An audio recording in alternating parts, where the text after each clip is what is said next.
Hello, good afternoon, everyone. Yeah, it's getting towards the end of the week. Thank goodness for that. It's Thursday afternoon. It's 5 o'clock. You're probably just leaving work. So hopefully you're picking this up on your devices as you go away. Or if not, you're listening back to it on that wonderful streaming service that this is available on after it's already happened. So thank you for joining us if that's you. In a minute, I'm going to be talking to the wonderful Cheyanne Summer, which is a wonderful name, Summer especially, because, we still are in the last throes of summer, heading towards autumn. But first, let's just have a little bit of this.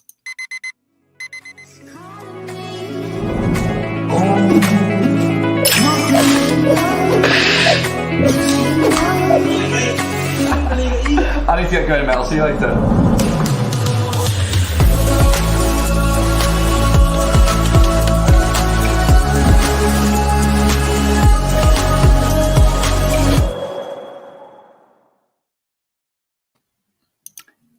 Thank you so much for joining me. We've got people joining us already, which is great. This is interactive, by the way. So there are people listening, real people with real ears. Thanks for joining us, Simon. Good evening to you too. So now I found you via the medium that is Twitter. Yeah. Is that one of your favorite places to find new music and hang out? And honestly, I just started on Twitter less than a month ago, so I'm surprised at how amazing of a little platform it's become, and I like it a lot more than Instagram for sure. Yeah, no, like a lot bigger connections, a lot more just responses and everything. It's just, yeah.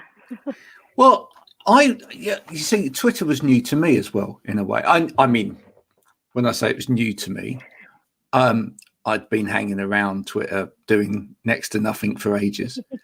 My main platform is LinkedIn, and this is going out live on LinkedIn as well as YouTube and Twitter. So hi to everybody from those different platforms. Everybody. But in terms of Twitter, I was really trying to find my little groove in Twitter. Like any platform, you've got to find your groove. You've got to find the kind of people that are interested in what you're doing.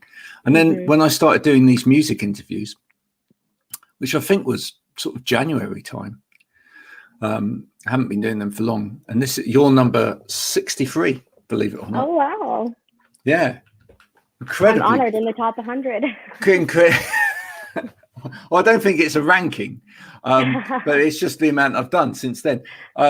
So yeah, incredibly prolific I am in terms of doing these music interviews. But when I started doing them, I was really intrigued as to how wonderful that the Twitter family are, in particular when it comes to music. And you hear sometimes a lot of bad press about Twitter, and there's trolls on there, and there's nasty people that say a lot of bad stuff. But actually, within the family of musicians and music fans that I've found on Twitter, it's been an incredibly pleasant experience. Has that been the same for you? Yeah, I've been finding that other social media platforms are almost oversaturated with music, and I never really even considered Twitter because I didn't really understand it. But the more I'm understanding it, the more I'm realizing like how great of a tool it is, and just how receptive people are, that whether they're asking for new music or just retweeting your music, it's just a big community. Yeah, it is. When did you first start in music? What are your earliest memories of being interested in music? I mean, I've always sung my whole life. Like my mom has videos of me barely being able to talk, but singing. But I'd say probably just before the pandemic happened, I really started honing in on music and like realizing it could be a potential career, because I never really thought of it like that. I always thought like, oh, it's meant to be like Drake or Justin Bieber will notice me on YouTube and pick me up. But I'm realizing it's a lot more complicated than that in a good way. But I'd say the last few years, I've definitely been exploring this path a lot more seriously. Yeah. What do you find is more complicated about it? What sort of things that? it's not as simple as just putting out music. I thought it was Oh, as no. simple as like just releasing, but it's like there's so much more. The marketing, like just little things like figuring out gifts and like stickers and just how to market who you are as a person. And it's like, holy moly, like there's so much every day that you can learn that, yeah, you're never bored. Yeah. Well, you are a brand. Yeah. That's the thing, you know, with any, certainly in terms of social media. And I mean, some artists find that difficult actually, because they just want to focus on the art, and the rest of it, the business side of things, etc., is difficult. But I think a lot of younger musicians coming through understand that that's part and parcel of the nature of it anyway, that you've got to be involved in that side of things. Yeah, there's some days I don't even do music. It's all business or all social media. And it's like, I don't even realize I'm in the music industry sometimes. Yeah. Well, you know, it's a good thing for people like me, because what happens is you get to the stage where you're too busy to do it, and then I take over. Exactly. I'm just waiting for that stage. Yeah, exactly. That's and that's what I make money out of. Yeah. So, you know, when you're at that stage, just you know where to come to, and that we can help you out with that. We've got to mention this person. Apparently, mention your drummer. Oh yes, this is my drummer. So all the drums that you hear on the tracks are all live studio drums, and it's from Kirk. Ah, where did you meet Kirk? Where did you meet Kirk? How did that happen?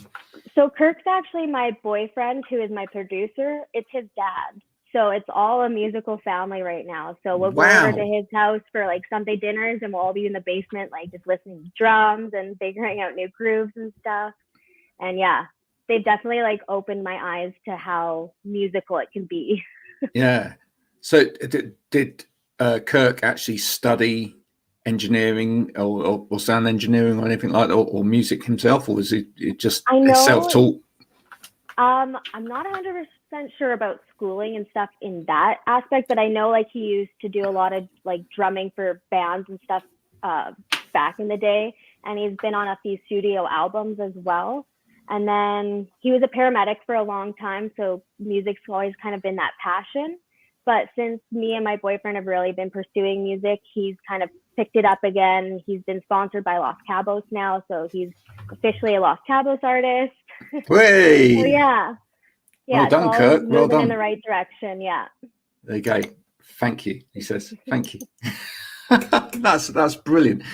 So, I mean, you were singing from a young age, which is what a lot of people do, in the shower, you know, around the house, whilst you're peeling the potatoes, all of those sort of things, on the way to school, etc. But growing up, were you listening to music in the house? Yeah, so like my family wasn't musical in the sense that anybody played instruments or sang. I was really the only one. But growing up with my mom, we'd always listen to country music, or like before I was even 7 years old, I'd gone to like a music festival where you sleep in tents overnight and stuff. So I was always kind of part of the music scene, but never really exploring it. Yeah, yeah. Can you think about early music that you really liked or got into? Maybe that was, you know, your family's music as well, or maybe it was yours. Always country. My mom was a big 80s, 90s country person. So it's been kind of discovering my own genre, my own music has been a hard thing, because I've always been like, oh, no, I'm a country singer. And it's like, actually, I'm not. Yeah. What sort of artist? Go on. What sort of artist was your mum into? Tim McGraw, Faith Hill, Garth Brooks, Leanne Rimes, Leanne Wambach, Diane Carter, like all those classics. Yeah, all those classics. Yeah. So you trying to find your own voice, etc. Because your sound is, I mean, you've got a tinge of country in there, but I suppose you're leaning more towards kind of sort of indie sound as well, independent sound, and you know, in a way, a more alternative sound as opposed to just country. Was that something from what you were listening to? I mean, what was that? Did you secretly have or other things that you listen to, or that friends were listening to that influenced that? Honestly, I'm not even sure how I kind of found my voice, because it's like when I Wow. think about my music, it's just everywhere. Like I love Billy Joel, I love the Beach Boys, I like pop like Megan Trainor and Billie Eilish, but then I like really, really old country. So it's like I kind of just started singing and letting my voice discover the sound and then making music kind of around it. So it's kind Right. of been going down like an R&B soulful, but then also like alternative and alt country. So having a hard time finding my genre, but I'm realizing maybe that's not a big problem. Yeah, I'm not sure. I mean, I'm not even sure about genres, to I be know. honest. You know? There's so many people going in between and like creating their own genres, like Casey Musgraves, for example. So it's Yeah. like I've started to realize just because I'm not strictly pop or strictly R&B doesn't limit me. It almost creates like a better space to be received. Yeah. And does when you're starting to then think about songwriting with Kirk and the rest of the family, does Mm-hmm. that come into conversations as well? I mean, actually, when you produce a song, in a way, do you want to typically not necessarily make the next song a complete carbon copy of that in terms of sound or style, but actually want to make Yeah, so sure that's it's the it's thing slightly is different? like looking at all the songs I have that are like not done or completed yet, none of them are exactly the same or even like they're all similar. There might be like a similar sounding instrument to pull them all together and create a vibe, but it's like some of them are really deep and soulful and all piano. Some of them are like Mm, really fun and kind of like upbeat. So it's like it's interesting. I'm yeah. not somebody that's like, oh, we've heard that before. Like all her songs sound the same. Like I'm kind of hoping my songs are a journey and everyone's a bit different, but they're going to be similar enough that they work together. Yeah. What was it about the pandemic or being in lockdown and shut out from the rest of the world that got you thinking, right, that's it, I'm going to do this now? Um, Honestly, because I was so gung ho for school and it was like, music has to be like a plan B. Like, what are you going to do if like music doesn't go through? You should have education. And then Mm, I was like, you know what? Like, this pandemic kind of showed that nothing goes to plan. Like, I always like to plan my life. Like, 5 years, this is going to happen. In a month, this is going to happen. And I realized I can't do that. And I'm only going to let myself down if I create those expectations. So I literally said to my mom, like, Mom, if you had a shot to follow your dreams, like at least a whole year where you're not being held accountable for school, you don't have to go for work, but you're still getting paid, why not just go for it? And I said, I'm not going to be young forever. I can go back to school in 10 years if this doesn't work out, but I can't go back in 10 years and be like, yep, I'm going to go be a young pop star now. well, and the thing is that education is different anyway these days. Mm-hmm. In as much as education should be for life nowadays, right? Yeah.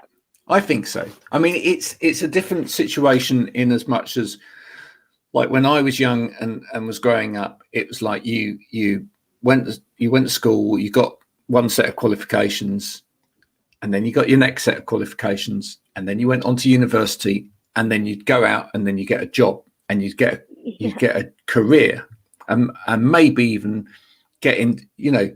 My parents were still thinking like this, that you go Mm-hmm. and work for one or two companies, then you'll find the career with a company that you really want to do, and you'll be there for 20 odd years. Now, when I look back, hardly any of my friends, I'm on LinkedIn all day long, hardly any of my friends have had a career. But I think there's one guy actually Yeah. who I think I should send him like a gold award or something, because he's been with the same firm for like 30 odd years. Yeah. It's unheard of these days. So people are sort of moving between jobs and moving between roles and chopping and changing, and that's more acceptable these days. It's more Mm-hmm. acceptable to have more places on your CV.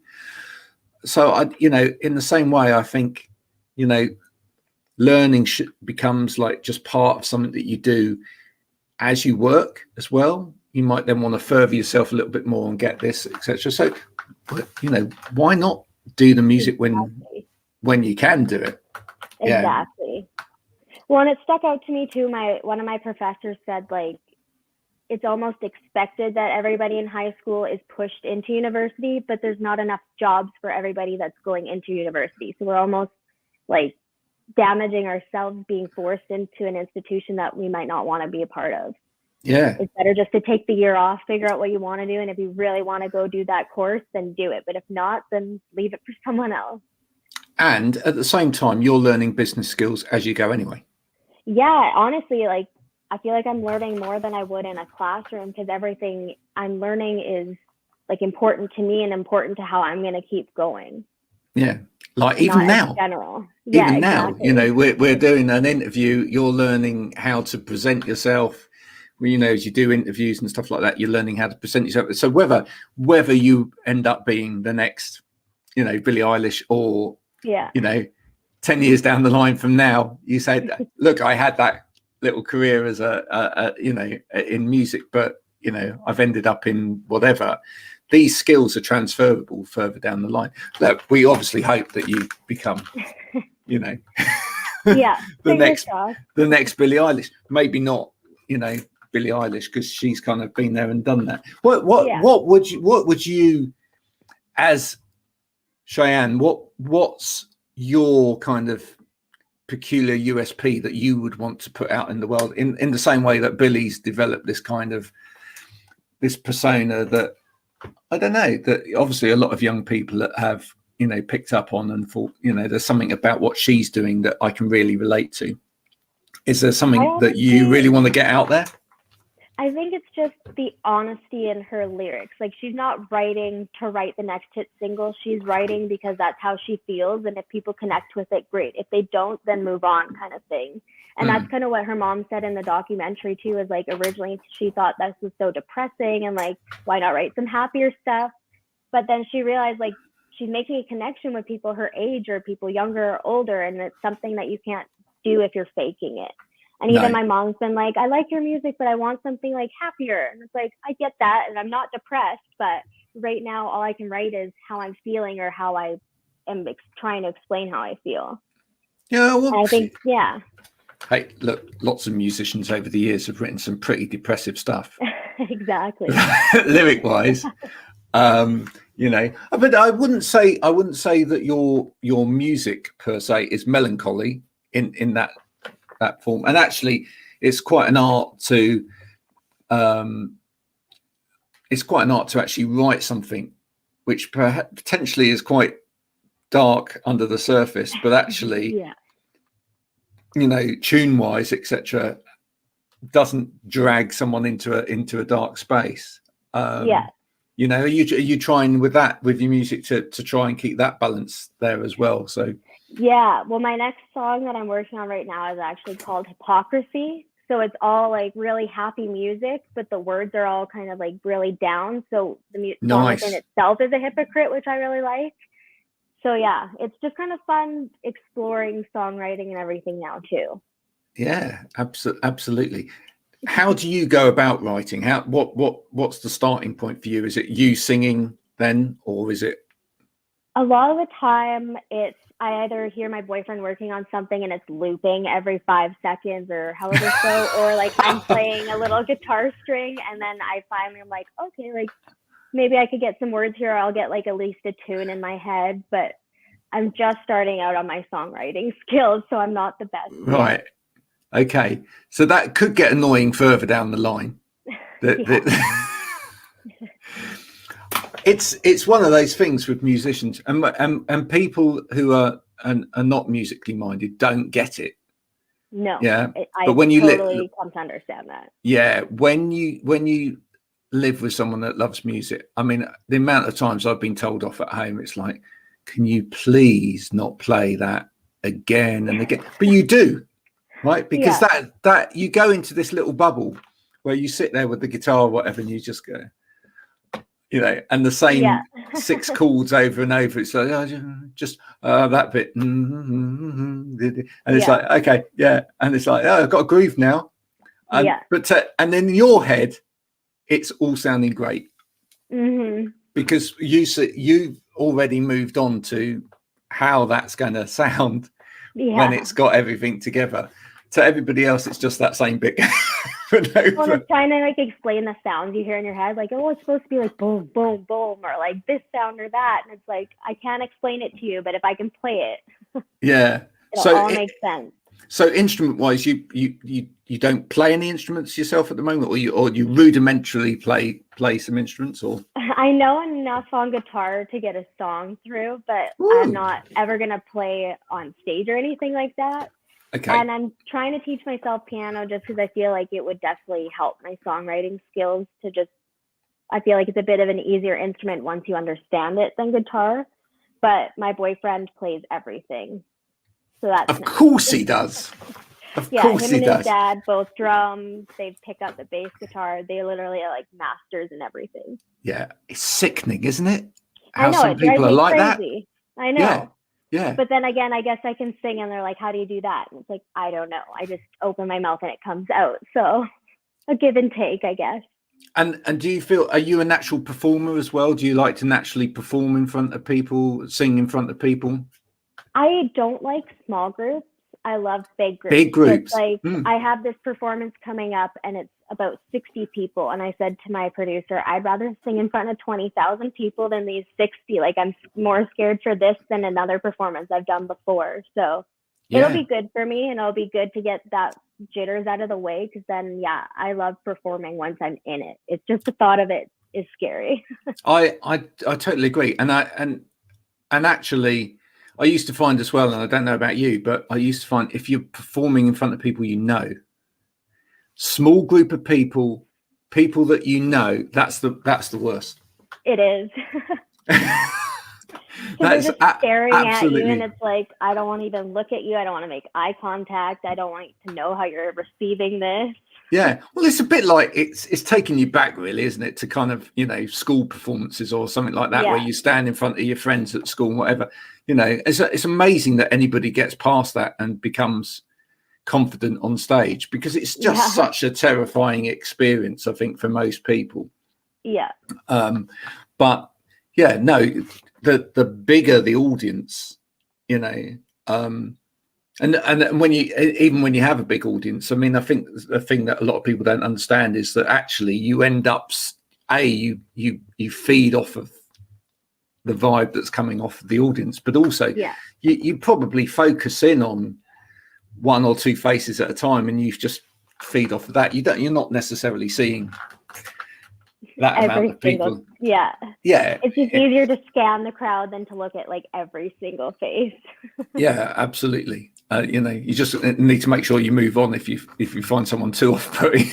That's the only thing. So where are you at in terms of music at the moment? I know on online at the moment you've got one or two tracks there. What's available at the moment? What's coming next? Yeah, so I have 3 singles available at the moment. I just released Circles probably 2.5 weeks ago now, and then I love the graphics for that, by the way.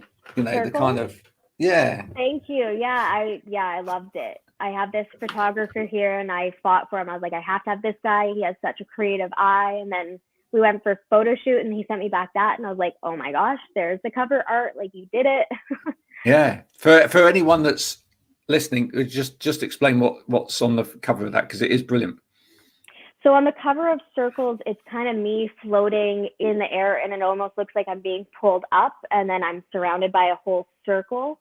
But there's also like this hard industrial background behind it. And then if you actually look at the bottom in the puddle, you can see the reflection of me and part of the circle in it. That's so clever. So there's a lot of little details. Yeah. Isn't that clever? His assistant was like, no, like if you back up just a little bit, you can actually capture her in it. So it's not like he photoshopped it and flipped it upside down. It's actually me in the puddle. Just the way he caught the angles and everything. It was incredible. No, it is. It's brilliant. So Circles, that's the recent release. Which is about what? Circles is kind of me just trying to break free. Like I felt constantly from my family that they're still seeing me as maybe a child or a teenager and not really accepting my path that I'm taking. So it was always like, oh, so what are you doing for work? When are you going back to school? Like, how is that going? And it's like, no, like I'm not going back to school. I quit my job. Like, this is what I'm doing. So like see me for who I am now and not what you were wanting to see me for, kind of thing. Yeah. That's kind of the gist of it. I mean, every line, there's a bit of its own story within it, kind of, but as a whole, I'd say that's the biggest takeaway. Well, I'm sure there's a lot of young people that could relate to that. So Yeah, also a and that was lot a of, nice lot of thing. middle-aged people that could relate to that, probably. You know, and especially coming through this pandemic. I mean, a lot of people have, you know, had an epiphany about their life and realised that this kind of they're on the treadmill, you know. Yeah. And well, I just kind of realized, like, no one else is going to do anything for me. No one's going to make me happy. Like, if I want to break out of this, I have to do it myself. So Yeah. the line that feels like I'm running in circles and I can't breathe was the first line that came into my head. And I had it probably for like 4 months before it actually progressed even into a song. So I'm glad that I made the song and that it is what it is. But yeah, at the end of the day, like that one sentence is basically the whole feel for the song. Oh, I think some of the best songs are like that, where you just capture something and you know it's so important. Yeah, and I just knew, I was like, I need it to go like da da da da da da da. And I was like, I don't know what I want to say. I don't know how I'm gonna say it or what I like the words. But then it just slowly came, and then one day, me and my boyfriend were just playing off each other, like, yeah, like let's say that. Oh no, we should say it a bit like this, so it's not like so blunt. Yeah. So, I've got this title. I've got this little hook, and it's going around in my mind, driving me crazy. And then suddenly, oh, thank goodness! I know, it's so relieving when it's complete. Yeah. So you just had that moment one day where you went, yes, don't lose that. Yeah, Stop. Exactly. What you're doing now, that's brilliant. That's it. Voice memo this right now. and then the other 2 tracks that are out.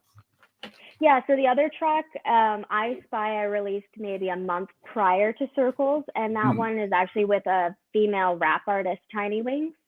And then the one just before is Haunt Me, and it's a stripped down version because before I did Cheyenne Summer, I was kind of part of this duo, Blonde and the Bear, where we were just kind of figuring out like how to release music, like what is this, like how do we go about this area. You get some great names.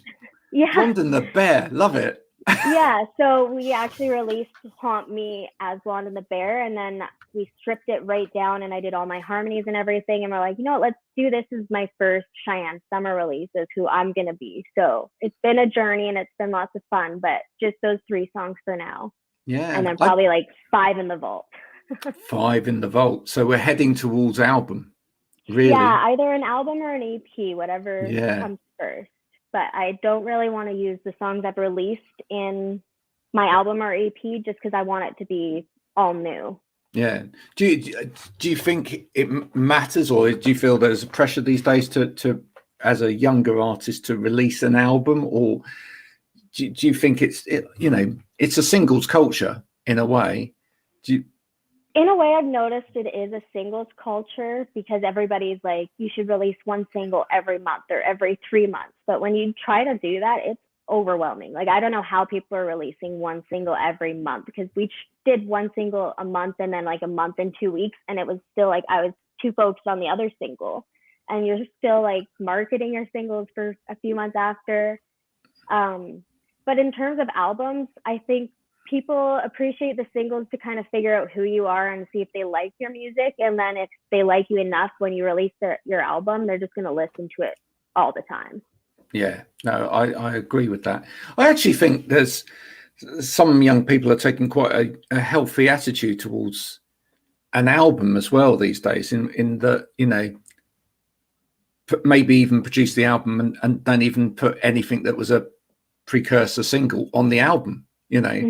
Actually have an idea that comes to light, which is more about a whole album, and just run with that as a whole, concept. So who knows? Maybe those 5 will appear on an album. Maybe they'll just be, as you say, an extended EP and something further along the line.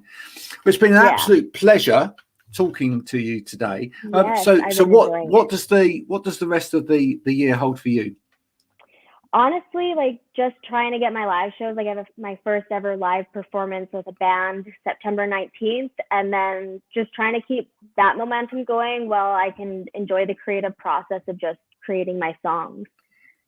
Yeah, So that's that's brilliant. basically it, is just kind of working towards my album or my EP, and then just performing as much as I can and getting my name out there so people know who I am by the time it drops. Well, I have to say, I really enjoyed listening to your music so far. Thank I you. will continue to follow you on Twitter and wherever else you are to hear how this progresses. If people want to download your music, is it available to download? Is it on things like Bandcamp as well? Yeah, so I just actually uploaded it all to Bandcamp. So it's available on Bandcamp, Amazon, iTunes, Apple Music, Spotify. Yeah, and yeah, then but, we'll slowly but get buy it, it, folks, YouTube. buy it. Yeah, so buy it. It helps us out a lot more than a stream. Yeah, no, it does. So yeah, go to Bandcamp. Is it under your name on Bandcamp? Yeah, and I believe in my Twitter profile, I just have my link tree, so it has the links to absolutely everything you can find me on. Yeah, do that. And as I've been telling other people in other interviews, if you get fans out there that want to just listen to it on Spotify or anything else, a streaming service, then you need to do a T-shirt, right? Yeah, and then your name. And maybe the circle thing, because that looks great. Circle thing on the front, and then on the back, I listen to Cheyanne Summer on Spotify.